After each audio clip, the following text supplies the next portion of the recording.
Good morning guys, so kape tayo. Kakagising lang namin dito sa aming hotel. Sa aming tinuluyan, sa galing mo yun, Ilocos Sur. Yan, naliligo na yung mga kasama ko. Ako naligo na ako kagabi sa malamig. So kape muna tayo and para mag-ready. Ang oras na ba? Oras ay alas 4, 3:58. Sabi daw, mga 2 hours daw. 2 hours ba? Oh. 1 hour lang naman dito. Punta muna kami Quirino, Skyline View Deck. So, first time ko pumunta dun. Maganda daw doon. Then, Bessang Pass, suyo-cervantes. Nabali yung chin mount ko. Napakan ko. So, Hansi, baka naman. Sorry. Anyways, okay lang naman chin mount. Meron pa naman akong mount sa unahan. Yun ang maganda sa Insta, hindi nauubusan ng mount kung saan may lalagay. Hindi ko nga lang nadala yung chest mount. Yun sana yung mga magagandang mount. Pero don't worry, makakapag-capture pa rin tayo ng magagandang view habang nasa daan. So mag-uunat-unat muna kami at magkakape-kape. Yan, tumunod na yung alarm namin. Yun na yung signal na paparating. Kailangan naming mag-ready. And by the way guys, shoutout pala sa mga tropa ko dyan, mga kagrupo sa Kabalan Motovloggers. Hello po sa inyo, good morning. Sa Oragon Motovloggers, sa Bicol Region, December, end of December pa ata ako papauwiin. So, see you again. Then, sa mga kagrupo ko dyan, nasa Baguio, Black Ravens, Pampanga, Pinoy Aerox Riders Club. Yun, nag-enjoy sila ngayon sa Baguio. And sa Team One Life, let's go! Let's go! Yun, so yun lang. Kita-kits! So yun guys, take off na kami sa Galimuyon. Nandito na kami sa Candon. Candon to, no? Oo, Candon. So nag-stop over kami sa gas station. Pit stop muna. Tapos bilis kami speaker. Shout out PTT Candon. So ayun guys, papunta na kayo kami ng Quirino Skyline. First stop namin bago pumunta ng Bessang Pass and Cervantes Road. Galing kami dito sa Galimuyod. Nakistay kami sa tita ni Maldong Gala. Yan, so shoutout po sa tita. Thank you po sa pagpapastay sa amin for the night. And mula sa Galimuyod ay dadaan kami ng lungsod ng Candon. Then sa bayan ng Banayoyo. Then Didida. At sunod sa bayan ng San Emilio. Bago makarating ng Quirino Skyline. So yun, sana ay mabutan namin ng Sea of Clouds. Let's go!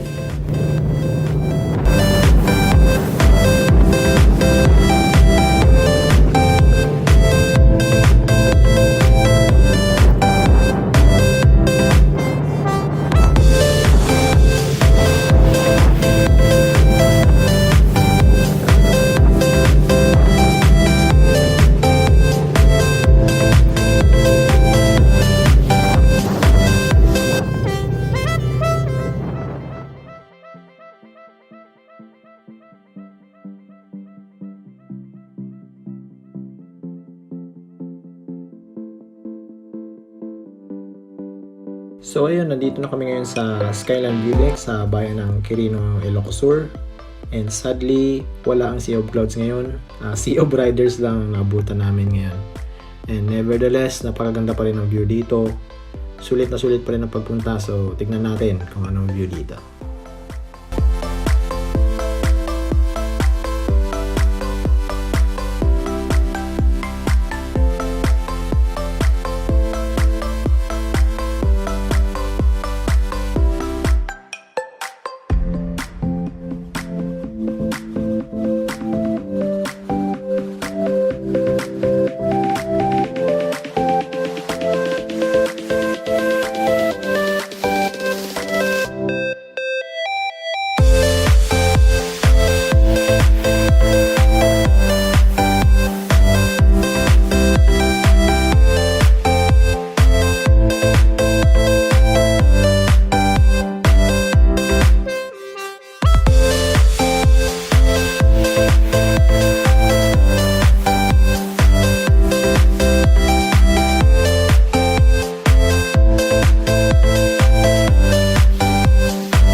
Breakfast muna kami dito sa sa Skyline Viewdeck.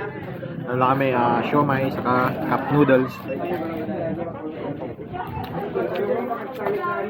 Saka bago bumakbak papuntang Cervantes. So kahit pumunta kayo dito ng maaga, maraming tao. Kahit agahan nyo, marami na. Tayong Korean ito, putik. Saka malamig. Lamig. Oh, grabe, solid yung lamig. Buti nga ngayon, hindi na masyado eh. Sarap umigop ng mainit na noodles.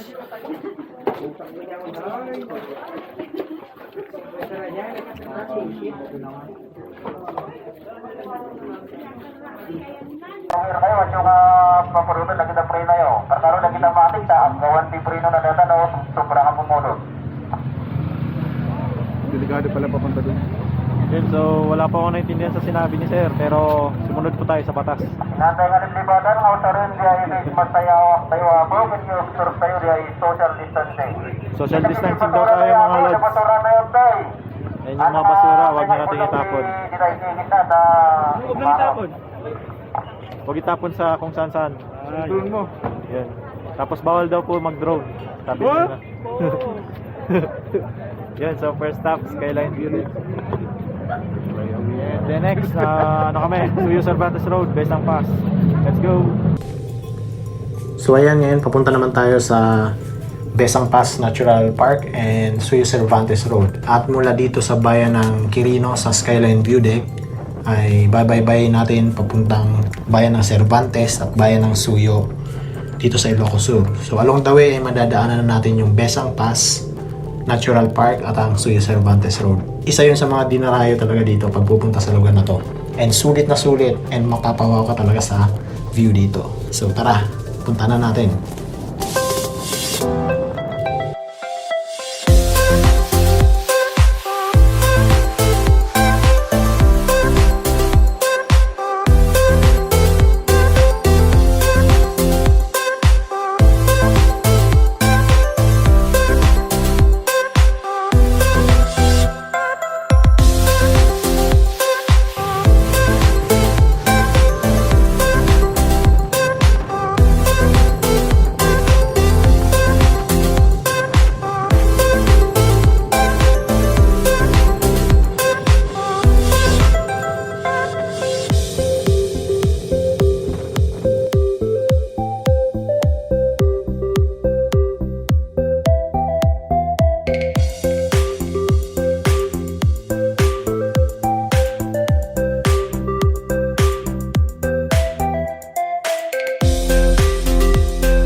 Yan, so what's up?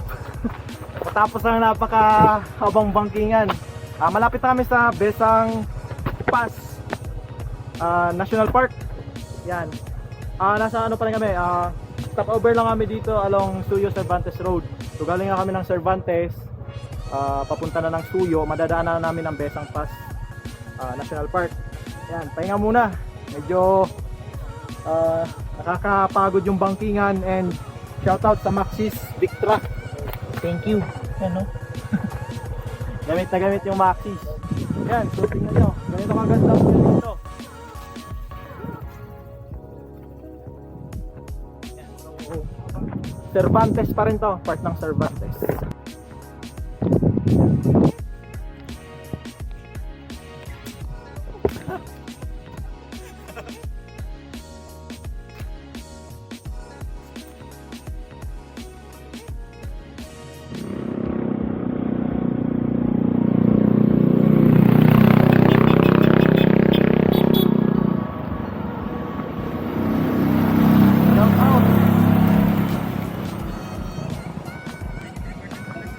So ang ginawa namin ngayon ay nag-loop kami galing ng Galimuyon, back to Candon, paakyat ng Quirino.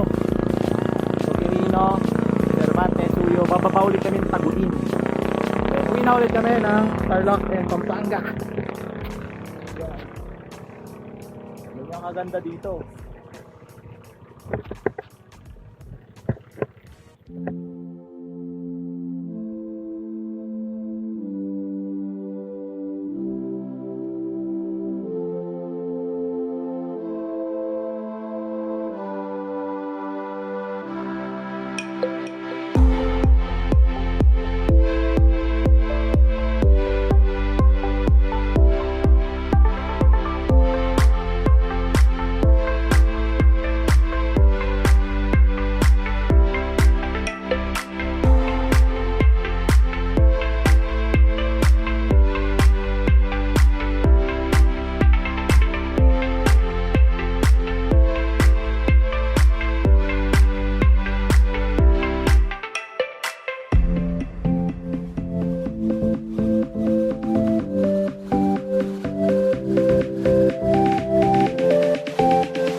So ayun po, nandito na kami sa Bessang Pass, Natural Monument Landmark sa Malaya, Barangay Malaya, Cervantes, Ilocos Sur.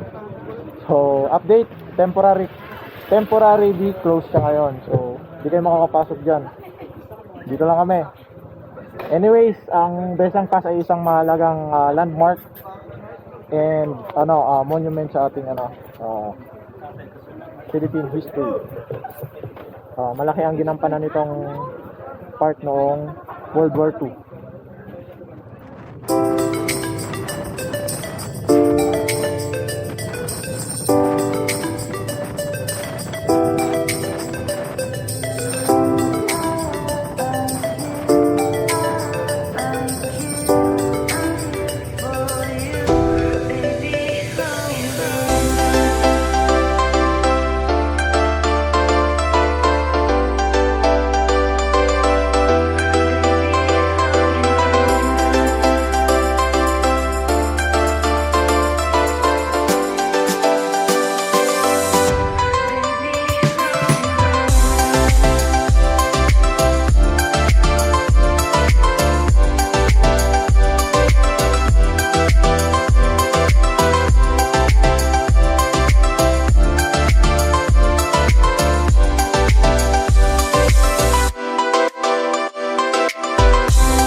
Road along highway papuntang Bessang Pass National Park.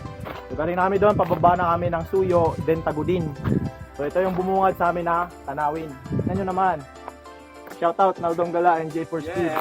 Yeah. Solid dito guys, Solid, puntahan nyo solid. to, Grabe, promise. pag pumunta kayo, di kayo magsisisi. Papapasigaw kayo ng I am the king of the world! Woo! Ganon. Ganon. Tignan nyo naman yan, oh. Woo! Paborito tong spot ng mga riders, oh. Yan. Woo! Dito lang yan, sa Ilocos Sur. Bisitahin nyo na, sure, Ilocos Sur. So, yan.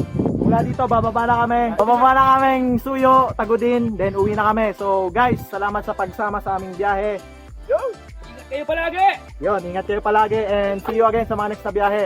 Bye-bye! Ciao!